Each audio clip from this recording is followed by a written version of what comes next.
everyone. Welcome back to another episode of my journey with autism. I would like to share with everyone what things that have bothered me through the years being on the spectrum. Um, as anyone has already known that, our sensitivity to light, sound, taste, smell is more high than others. Mine is. But I like to share things that kind of like scared me when I was little and how I try to avoid them, which were probably not in the best way, but I tried. So for me, a really big thing I did not like was face paint. Like people had things on their faces. Like a clown would scare me when I was little. Or even in a costume, like say you go to Disney World. People in those costumes did not like them. I didn't want anything to do with them. So my mom would take me and my sister and my stepdad we went to Disney World in Florida. And so whenever I saw a character, I want to go the opposite direction. They would come towards me. So I would obviously want to go a different way. And so my mom shared with me whenever they saw a character and knew that I would freak out or run away from them, they would have a game plan of like, okay, this is what we're gonna do. We're gonna, make a plan so she won't run away from us. And let me tell you, I have ran away before from some things. I'll tell you that in a few minutes. So that was a big issue for me. Even I had a dance. I did some ballet when I was little, and I was a mouse. So we had to get face paint, but very little. The cat that was performing with us, and we were like doing the Nutcracker, so she had a lot of face paint on, and I did not want to look at her or anything. There's some pictures of me crying and me not looking because I was terrified of face paint, and so that was not very fun. It was very scary for me. So another time in a related costume thing, my mom was a big traveler with me and my sister, and we would go places. This time we were in Colorado visiting my grandpa and grandma. And, well, I think, as I recall, I was in Walmart. They were Walmart employees, but I was with my sister and my grandma. And we were walking. We were probably like, there's the clothes section, and the food section. And that day, Chester the cheetah guy was there. That was fun for me. Um, so I saw him coming. He was coming in the direction we were going, and my sister and grandma were ahead of me, and I was behind them, and I went a different direction. I put myself in an aisle and went the other way. And when I saw him pass, I met them back up, and they had no idea that I even disappeared from them for a little bit. Anyway, that was that's another thing. I try to avoid it as much as I can. I never understood why little kids went up to the characters at Disney. That was nothing. I hated that. I would never ever do that. It was a reality for me. It was scary. Um, but those other kids, it was like a fairy tale, a nice dream. Like, oh my gosh, I got to meet Mickey or Minnie or Pluto and Donald Duck. I could care less, to be honest. But I know those other kids love that. That was like a dream come true for them. But for me, it was terrifying. Um, so it was even Santa, the guy who was at the mall for kids to tell them their what they wanted for Christmas. That was even big for me. Whenever I was in the mall with my dad, I'm like, Dad, can you carry me? So he would carry me. I felt safer when he was carrying me, and then I would look back and see him, but I would not directly go up and say, "Oh, there's Santa. I want to tell him what I want for Christmas." That was not me. What else? Same thing. At the mall again, our mall is pretty small up where I live. Can't really call it a mall, but anyway, it is. Um, and so it was around Easter. So guess what? Easter Bunny, not fun again. My sister wanted to see the Easter Bunny. So my dad picked me up and I was faced the other way, and my sister was talking to him or whatever. I was terrified. And then, so we were headed towards the door, and I saw the Easter Bunny come out of this one room, and I bolted for the door, out the door, and my sister and dad were behind me, like, "Oh, are you okay?" I'm like, "No, not really," but I had to be, just it was scary. So that was a big issue for me, the covering of the face. Halloween, you guys, is the worst time of the year for me. I do not like Halloween because of the costumes. Once again, people be like, "Oh, Halloween, it's my favorite time of year. Get to get candy, whatever." Me, I'd be like, "Yay, okay, I don't care." So my mom was like, "Okay, you guys dress up, you guys get candy." Because we weren't really allowed to have candy when I was little. My mom was totally against candy. She was just an interesting mom in that way. I can tell you that more about that in another episode. So we were kind of like, okay, so if we dress up, we get candy that we're not allowed to really have daily. So we would dress up, and my sister, and me would go out and trick or treat. And the most scary houses have the best candy. Well, my sister went up to him, fine. If I saw any flashing lights, anything related to weird sounds or flashing lights, I avoided them. So, and then after we would get home and go through our candy, and my sister had like the best candy. I'm like, "Oh, I want that. I don't have that." But of course, she went to the houses I didn't go to because I was scared.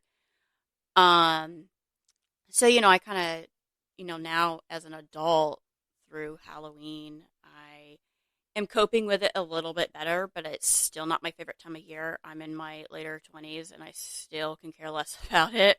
Other people my age love it. I don't. So, don't go to my doorstep and say Halloween, Happy Halloween. I would probably not invite you into my house. Anyway, so yeah, then another story, say sound. Sounds very piercing to my ears when it's out of my control. So, here's this one time we were traveling again, my mom, my stepdad, my sister, and it was New Year's Eve. And of course, you get really loud when the clock strikes midnight. And so everybody was going to get there, get loud. Well, as soon as they started, I literally ran down the hotel hall as fast as I could, avoiding it. My mom behind me saying, "Stop, stop." And I finally stopped, and she was like, was catching up to me, like, "Okay, what's going on?" So there's, again, try to avoid the situation I didn't want to be in because I was trying to take care of myself. I was scared, the sound I did not like. So another story about sound is, I we have a car show that comes up every year in our town. It's called Lost in the 50s, and I've been to it multiple times. Well, when I was little, I was with my dad during it, and I don't know where my sister was at the time, but we were watching it. Soon as the sirens came, they're loud to my ears. They started, and I was about to bolt for my dad, but my dad's like, "Come here, I can help you." So I had my hands in my ears, fingers, and he had his hands over my hands, and just comforted me. It was hard. It was so hard for me. I really wish I could handle all these things that were hard for me. Even fireworks, 4th of July, I've learned to cope with it like earplugs. Earplugs muffle the sound. It gives me comfort in that. If I didn't have any earplugs, the 4th of July is horrible for me, especially when I was younger. I would avoid it, run away, cry. It was hard. So my mom tried her best to help me with it. Um, so it's harder, it's more advanced, like the hearing, you're just more piercing sound. Like it just, I was kind of jealous that my sister can go through these things no problem. Oh, I can look at the fireworks, no earplugs or anything. I can't do. to this day, I can't do that. It's so loud for my ears. Even the Disney thing again. I wish I was able to go up and say, "Oh, hey, it's Mickey, my idol," but it's not. It's hard. So I do wish I was that kind of normal person, you could say. But then again, being on the spectrum is a gift. I am learning and trying to learn more about myself through therapy. That it's not a bad thing. We are a gift, every one of us, depending on a disability or not. I have this little thing saying autism is not a disability; it's a different ability, which I agree. It is. It's totally different, but we see the world so much different. But we can take our ability, if it's spelling, memory, or computer, if we have our each little gift on the spectrum, and we can take that to a workplace or wherever we are, and and be really good workers. We can teach our coworkers on how to be patient or whatever, whatever that may be. It's life's hard for everyone, but if you have a little something different about you, don't be ashamed of it because you can do amazing things. I am learning myself through my adult life that I am capable of going to the store and buying food myself. That used to be very hard for me. It still is some ways, but I'm getting through it. Um, it just it's bothered me not being like my sister. Things came easier for her. Things didn't scare her as much. She learned faster than me. She was above me in so many ways, even though I was older. It, I really thought autism was a bad thing when I was little. Thought it was like, why me? Why do I have it? I'm almost like the only one in my family who has it besides my other cousin. So I just really want people to know that, you guys, anyone can reach out to me asking me questions, what it's like, how does it feel to be on the spectrum? Or I would just love you guys to reach out to me and ask me questions. I'm here for whoever needs advice, help, support. I'll try my best to help you guys. I really hope someday in our town we can get more awareness. Like I've heard, there is a place at a theme park. Some of them have a sensory room for people who are over stimulated with sensory issues, in a room to calm their sensory down and relax them. That would be amazing if we had that here. We have a theme park, uh, maybe half hour away from us, and it doesn't have that. And it would be amazing to have that for people who are younger or older, who struggle with that, and maybe go and say, okay, you seem like you're a little overwhelmed. Let's go to the sensory room and calm down, and then maybe we can come back. Someone can come back out and they can be fine because their sensory was lifted because they went to that, special area for them, or that room that they needed to calm down. Um, Growing up in a small town, we didn't have a lot of resources for people. Whatever disability or disability, I guess you could say. It's not really a disability. It's a different way of looking at things and learning. Um, my mom struggled to get me help. And I really saw her struggle, and I felt so incredibly bad that it felt like to be honest, I felt like I was a burden to my family, especially my mom, because she has tried her hardest when I was younger to get help. And I felt so sorry for her. I'm like, why? I see my mom almost in tears trying to help me get her daughter some help and support through her life, through school, through anything. And, you know, but she's like, no, you're not a burden. I love you as much as I can. I love you and your sister both, even now as an adult living by on my own with my partner, we still struggle. Me and him still struggle with the support that our town lacks. We need more support up here. And that would be great if we had it because we need that. We need that extra support, but that doesn't mean it's a bad thing. It's something we can help, so we can help us overcome our challenges in life. I've had a great coach, and she was actually my teacher through grade school, and she has taught me so much, and I'm carrying that through my life now. And it's like, wow, thank you so much for helping me. Thank you to my mom who has tried so hard when I was little. Thank you for helping me. I thought I was trouble in your life because you spent time after time, day after day, resource after resource, research, or whatever you had to do to get me the help I needed. And we finally got that help, and it was through my third grade teacher. And she was amazing to me. And if you guys ever need a great coach, I private message me. I can, help you try to get a good resource for yourself if you're struggling in that area. Or come to me and ask, hey, would you give me advice for anything? I'm willing to help you. It's sad to see other people struggle in life and can't get the help they need, which they really need to succeed in life. I've dealt with my hardships with that. So I feel for you guys.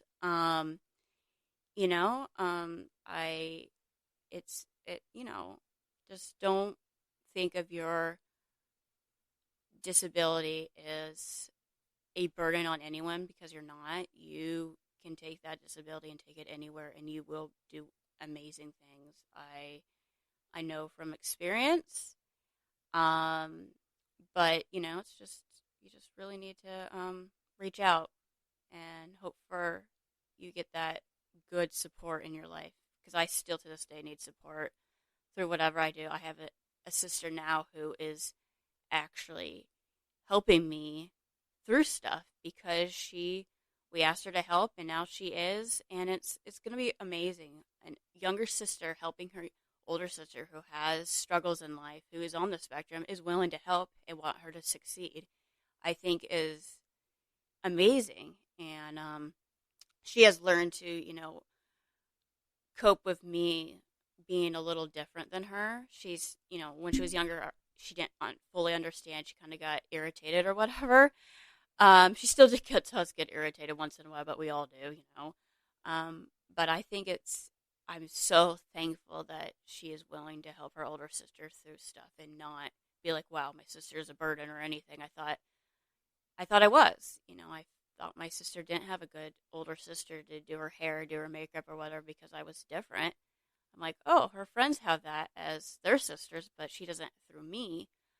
But maybe she can take this of having a little different sister and being like, wow, I learned to be patient. I learned so many amazing things about somebody who is maybe on the spectrum and is grateful for that. And, hopefully she has learned that. But I'm very thankful for her.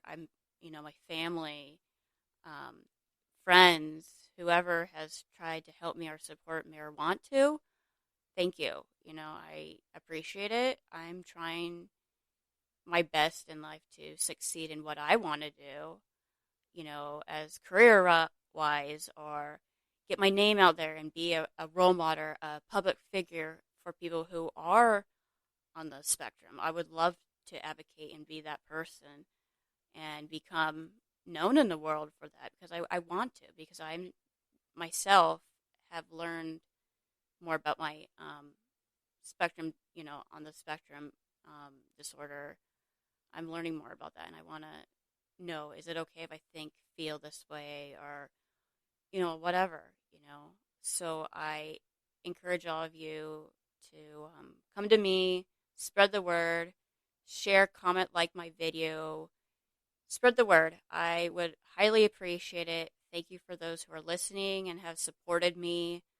I will hopefully get some guests on my podcast show. That would be amazing. So reach out to me. I'm here. Thanks for listening.